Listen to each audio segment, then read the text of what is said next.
Okay, Assalamualaikum warahmatullahi wabarakatuh. My name is Muhamad Muqri Hamim Syahrum with a Matric Number of 2016133, and our group will be presenting on the analysis of the global business cycle in terms of the economic crisis.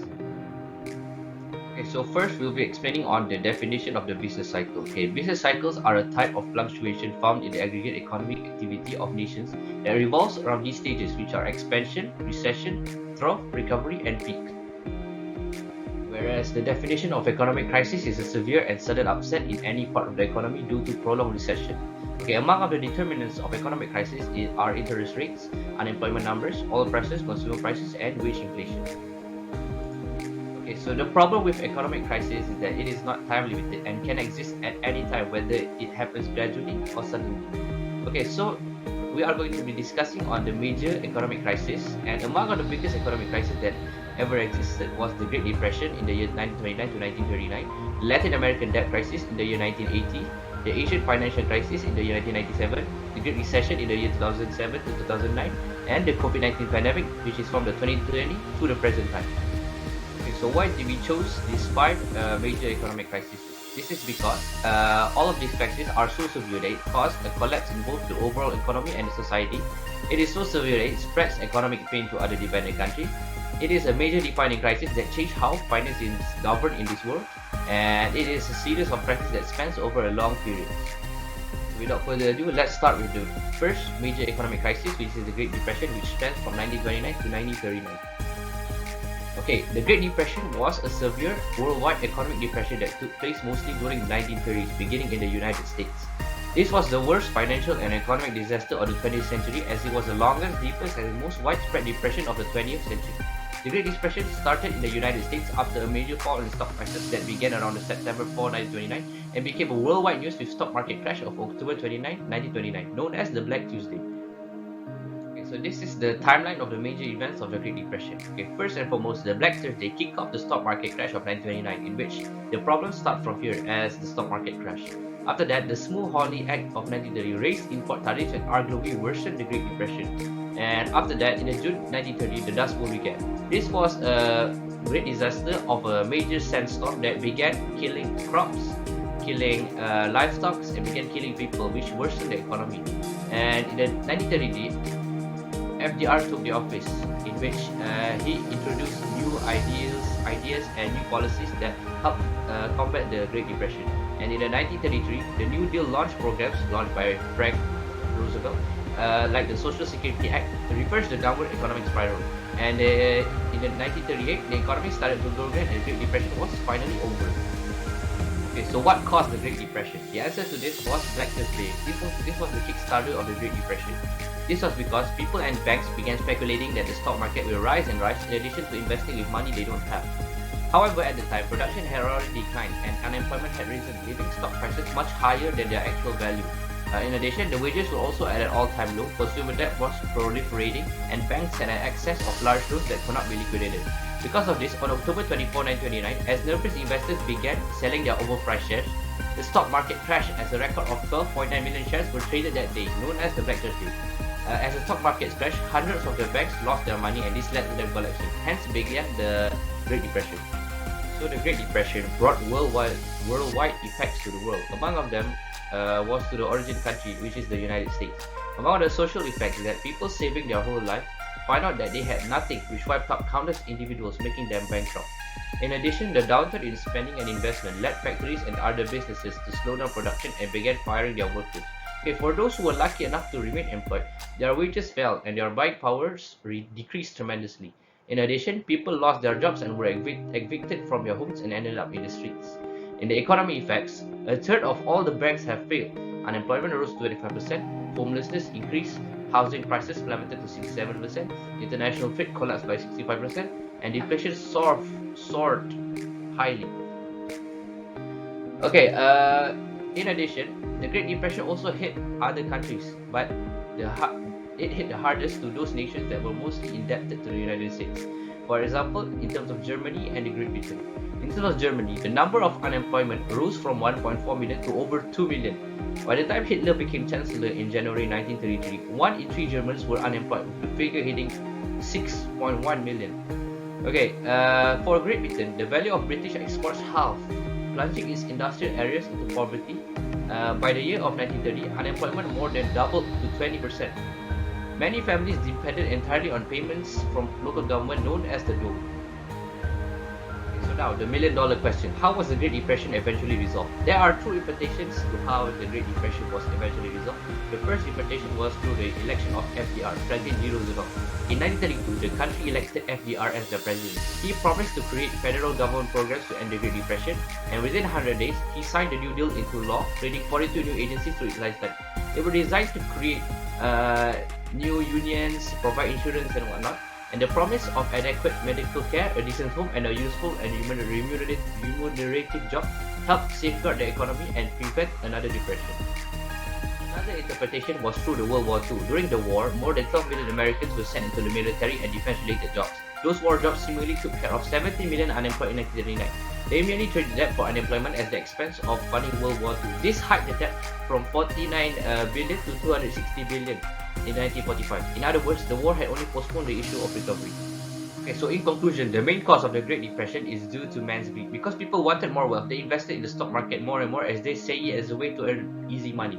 In addition, they also invested with money they don't have. Eventually, greed causes a man's downfall, as per written in history of countless figures. In conclusion, we should be moderate in the attainment of wealth, as there is no easy way to attain it, and we should not speculate without research, as ignorance also causes a man's downfall. Thank you. Now, I am Muhamad Haziq bin Yusof with Matric Number 1916869. We'll be highlighting about Latin American debt crisis 1980. To start, the Latin American debt crisis, or commonly referred to as the Década Perdida, or the lost decade, was a financial crisis that began in the early 1980s, when Latin American countries' foreign debt exceeded their earning capacity and they were unable to repay it. It was evidenced by the inability of the governments of Latin American countries to pay their foreign debts. Therefore, this condition made commercial banks to stop lending. This has resulted in an increase in demand from developing countries as well as the desire for private banks to provide foreign capital. The first cause is financial recklessness on the part of Latin American leaders. This is a major factor that plunged the Latin American states into a state of indebtedness. Most of their leaders were financially reckless.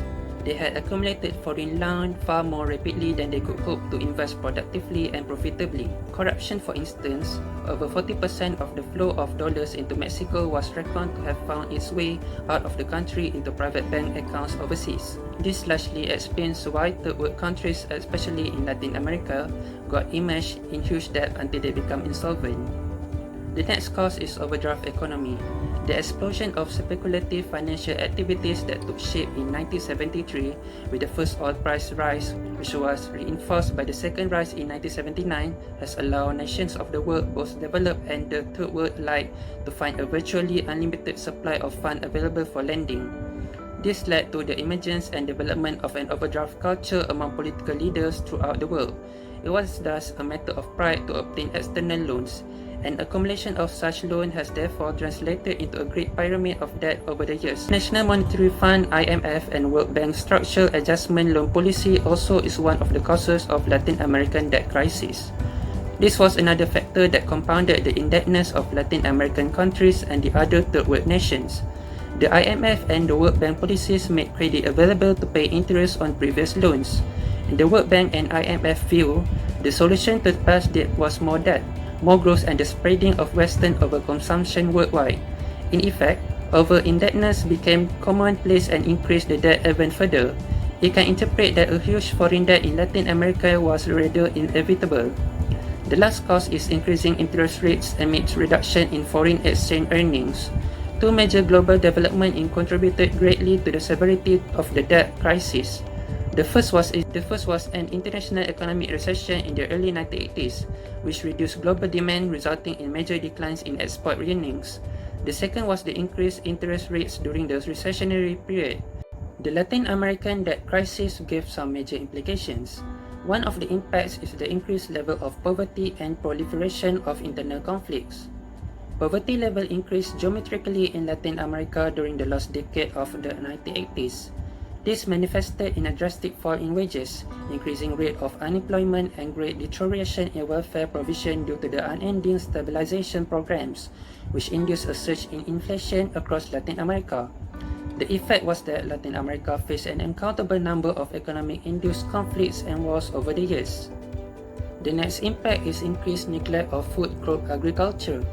This was done to the benefit of export crops in order to generate foreign exchange earning for debt servicing. This resulted to problems of hunger, malnutrition, famine, growing pressure on the environment, and food dependence. It should be observed that agricultural policies of debtor countries have concentrated upon the development of export potential, while credit and other forms of logistics support have been channeled primarily into large commercial farms, producing main export crops. Overseas orientation of underdeveloped economies also became the impact of Latin American debt crisis. It was also observed that third world in-debt countries of Latin America were compelled to export more raw materials in order to acquire foreign exchange earning for the debt service. This in turn encouraged violent competition between underdeveloped countries and finally caused price to collapse. They therefore became perpetual supplier of raw materials and importers of finished goods. The last impact is draining of domestic financial resources. This is perhaps the most striking impact of huge foreign debt on the economy of Latin American states. Domestic financial resources are transferred for repayment of the super debt, which has taken the form of modern tributes. Latin American states became net exporter of capital to the developed economies of Europe and North America. This in turn means the diversion of funds which could otherwise be invested in foreign exchange generating activities to debt repayment, which has put serious obstacles in the way of development of debtor states. Since 1983, financial flows between rich and poor countries have reversed, with the poor sending more money to the rich rather than the other way around. Various solutions were proposed for the crisis to ease the problem of the third world debt crisis. In 1985, the debtor and creditor nation came together at a common front to discuss ways of tackling the debt crisis. James Baker proposed the Baker Plan, but it failed because the commercial bank refused to grant further loans to highly indebted states. Then, it was replaced with James' Plan in 1999 that sought to stimulate economic growth through debt reduction, but it failed too. Therefore, in the same year, over 1 million people across Latin America were reported to have participated in the popular protest march called the Cry of the Excluded. This was greeted with success in the early year of 2000 when their debt were reduced or totally written off by creditor nations and institutions. As a reflection, it was revealed that corruption, inept leadership, and innoxious economic policies of leaders of these countries have been largely responsible for this recurring crisis. The various attempts at debt rescheduling and cancellation were equally well interrogated. It concluded that countries including Malaysia itself should learn from the past pitfalls and minimize external debts to avoid desegregation and the economic development in the nearest future. That's all from me. Now moving on to Brother Dzakirin to discuss about the next topic. Assalamualaikum warahmatullahi wabarakatuh. My name is Muhamad Dzakirin bin Ad, Matric Number 2011097. Now we proceed to the third major economic crisis, Asian financial crisis that occurred in 1997. What is Asian financial crisis? Asian financial crisis affected most of East Asia and Southeast Asia beginning in July 1997 and rising pace of a worldwide economic disaster due to financial contagion. Asian financial crisis is a crisis caused by the collapse of the currency exchange rate and hot money bubble. This crisis began in Thailand in July 1997 and quickly spread throughout East and Southeast Asia. The financial crisis heavily damaged currency values, stock markets, and other asset prices in many East and Southeast Asian countries. Now we move to timeline of Asian financial crisis. On July 2nd, 1997, Thai government ran out of foreign financing. No longer able to support its exchange rate, the government was forced to float the Thai baht, which was to the US dollar before. The currency exchange rate of baht thus collapsed immediately. 2 weeks later, the Philippine peso and Indonesian rupiah underwent major devaluation as well. The crisis spread internationally, and Asian stock market plunged to their multi-year lows in August. The capital market of South Korea maintained relatively stable until October. However, the Korean won dropped to its new low on 20th October, and the stock market experienced its biggest one-day drop to that date on 8th November. What caused the Asian financial crisis? A major cause for this crisis is the collapse of the hot money bubble. During the late 1980s and early 1990s, many Southeast Asian countries, including Thailand, Singapore, Malaysia, Indonesia, and South Korea, achieve massive economic growth and increase their gross domestic product or GDP. The economic development in the countries mentioned before were mainly boosted by export growth and foreign investment. Therefore, high interest rate and fixed currency exchange rate were implemented to attract hot money. However, both the capital market and corporate were left exposed to foreign exchange risk due to the fixed currency exchange rate policy. In the mid-1990s, following the recovery of the US from a recession, the Federal Reserve raised the interest rate against inflation. The higher interest rate attracted hot money to flow into the US market, leading to an appreciation of the US dollar. In the mid-1990s, following the recovery of US from a recession, the Federal Reserve raised the interest rate against inflation. The higher interest rate attracted hot money to flow into the US market, leading to an appreciation of the US dollar. The currency sticks to the US dollar also appreciated and thus hurt export growth. With a shock in both export and foreign investment, asset prices, which were leveraged by large amount of credits, began to collapse. The panicked foreign investors began to withdraw. The massive capital outflow caused a depreciation pressure on the currencies of the Asian countries. The Thai government first ran out of foreign currency to support its exchange rate, forcing it to float the baht. The value of the baht thus collapsed immediately afterward. The same also happened to the rest of the Asian countries soon after. Now we proceed to effects of Asian financial crisis. The countries that were most severely affected by the Asian financial crisis included Indonesia, Thailand, Malaysia, South Korea, and Philippines. They saw their currency exchange rates, stock markets, and prices of other assets plummet. The GDPs of affected countries even fell by double digits. From 1996 to 1997, the nominal GDP per capita dropped by 43.2% in Indonesia, 21.2% in Thailand, 19% in Malaysia, 18.5% in South Korea, and 12.5% in the Philippines. Hong Kong, mainland China, Singapore, and Japan were also affected but less significantly. Besides its economic impact, the Asian financial crisis also resulted in political repercussions.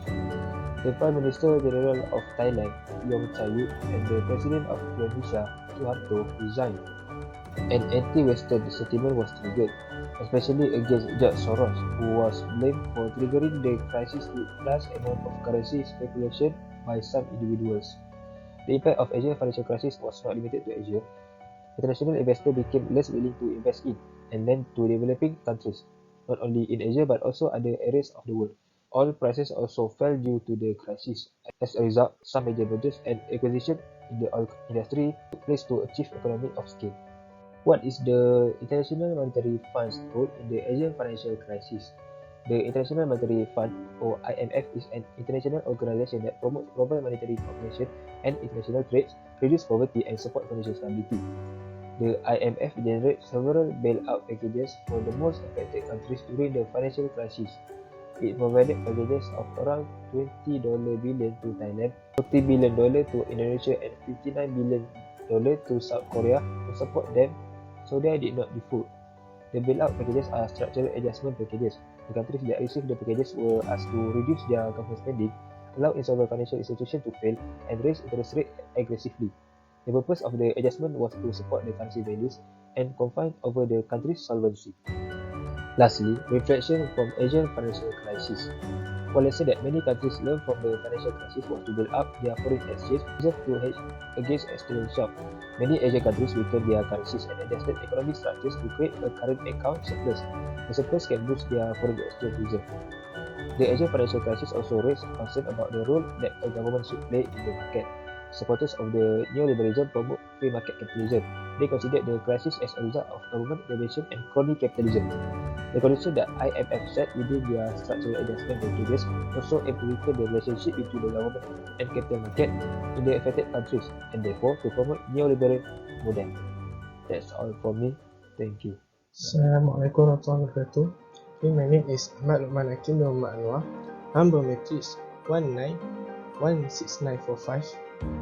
I will present for the Great Recession for my part. The Great Recession. Great Recession is a period of general decline in national economy globally. It occurs between 2007 until 2009. The scale and timing of the recession varied from country to country. The International Monetary Fund, or IMF, concluded that it was the most severe economic since the Great Depression. What happened in Great Recession? First, a sting of the US housing bubble. In 2001, successive decrease in the prime rate enabled banks to issue mortgage loans at lower interest rate to millions of customers. 2005, interest rate finally began to climb, and then subprime mortgage market collapsed. Many banks in serious trouble. Business were forced to reduce their expenses and investment, leading to widespread job issues. The causes of Great Recession.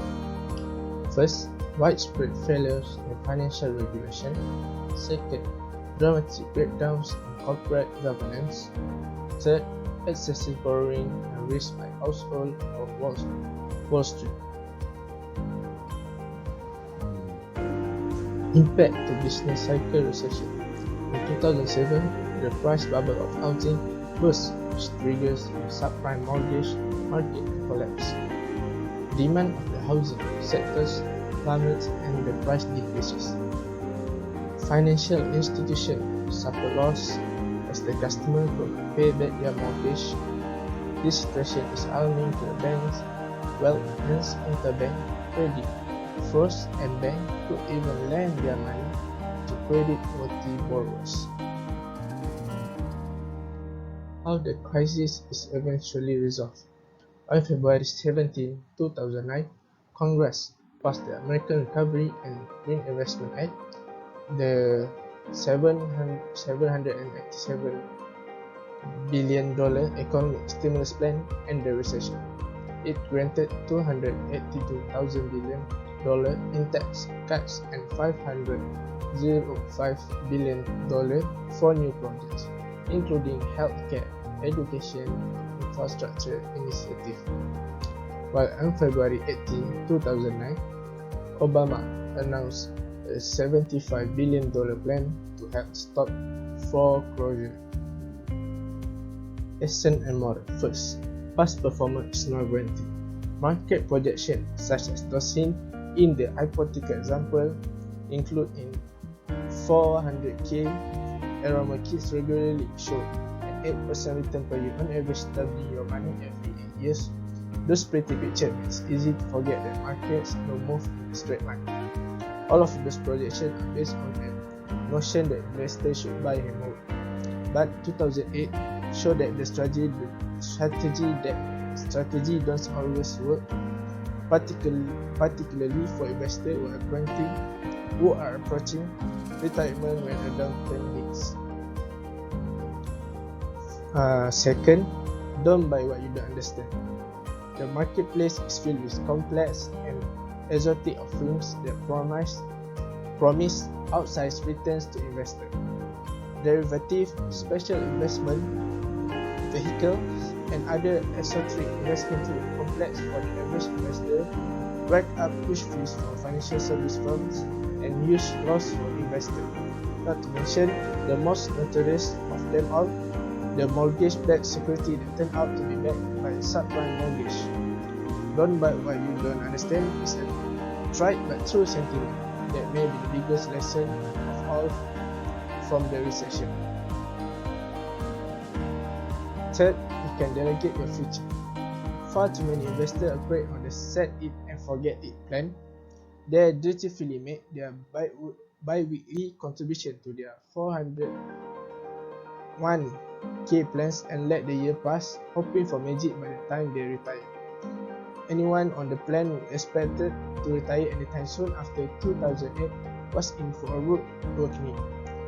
Even some target date funds, which are supposed to automatically move assets to more conservative stance as retirement approach, didn't do the job investors expected them to do. Lastly, don't be passive. It's your money, so manage it. Even if you delegate your investment management to an expert, educate yourself so that you understand what your money is buying, what your higher expert is doing, and what course of action you will take if things don't go your way. My name is Muhamad Hafizuddin bin Muhammad Asri with Matric Number 2012-773. I will continue the discussion with my topic, which is COVID-19 recession, which happened between 2020 and present. The COVID-19 recession is a critical economic crisis that happened in most countries during the COVID-19 pandemic. It is one of the worst economic crises that happened worldwide since the Great Depression. The recession began with 2020 stock market crash, which started in late February and lasted until early April 2020. By September 2020, every advanced economy started to fall with recession and depression, with all emerging economies were in recession. Modeling by World Bank suggests that some regions can achieve full recovery until 2025 and beyond. Next, we will continue with the causes of COVID-19 recession. At first, the COVID-19 is a pandemic that causes from coronavirus disease in 2019. The pandemic had first outbreak from Wuhan in China. Governments from around the world have restricted their citizens from doing unnecessary travel from other countries. The pandemic outbreak had led to economic disruption, cancellation of sporting, and shortage of supplies that happened because of panic buying. For example, in Japan, they need to cancel the Olympic 2020 because of this pandemic. The pandemic also have affected most of industries negatively that led to stock market crash and making people movement restricted. Lockdown in several countries prevent people from working face-to-face. People that provide face-to-face service such as retail store, restaurant, and entertainment can't continue their business. For example, in United States began to change their economic behavior as the government ordered them to stay at home orders. This happened 10 to 20 days before the declaration was made. Next, I will continue with the impact of COVID-19 economic recession. One of the main events that happened during the economic recession is Russia-Saudi Arabia oil price war. With the pandemic that happened around the world, the demand of oil eventually became worse as economic activities such as travelling and factory activity have been restricted. The oil price war worsened due to the crash of the price of oil in the market. OPEC and Russia failed to make agreement upon the oil production cut on 6 March, and both of Saudi Arabia and Russia agreed to expand their oil production in 7 March. Oil price then have dropped by 35%. In early April of 2020, both Russia and Saudi Arabia agreed to cut their oil production. Other than that, service industries such as transportation and tourism need to close and suffered significant loss due to the recession of travel. For example, in the United States, the worst sector that affected by COVID-19 pandemic are traveling, entertainment, transportation, and sensitive manufacturing. How does countries around the world preventing from economic losses? First, China's central bank has taken moderate ways to recover the economic crisis that happened. They reduced reserve requirement for banks, which will allow them to loan additional amount of 80 billion to the struggling business, and the interest of the loan will be cut in a month ahead. In Germany, about 500,000 Japanese companies applied to take their employees to join a short-term government work program that intend to reduce the mass layoff. Meanwhile, in Berlin, they taking bold action by abandoning its steadfast commitment to balance budget known as Black Zero. In Japan, Japanese government helped in prevent the economic crisis with spending almost 1 trillion to the country during the pandemic happened. We will move on to the lesson and moral that we will get from the COVID-19 economic recession. At first, countries need to make preparation to cover the economy in case of future pandemic that might affect the economic performance of a country. Citizens should follow all the rules and regulations that have been decided by the government in order to prevent any problem that might occur. Government should making a wise and ahead decision that will make a big impact toward the economy in the country. Finally, we will continue with the conclusion for our presentation. In conclusion, each country should implement the strategies that can help their countries whenever crises happen. This is because with futuristic plans and strategies, the country most likely to prevent from the economic crisis.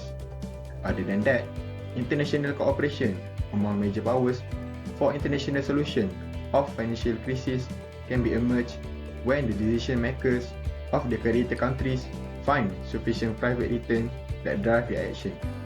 The general solution can be used if private return gained through international financial crisis management that drive the behavior of creditor government. It can be used when crises are regionally concentrated. The economic condition and policies are the major economic factor that will trigger the economic crisis and would be detrimental to the economy. Thus, a country should make policies that parallel with their country economic growth. I think that's all for me. Thank you.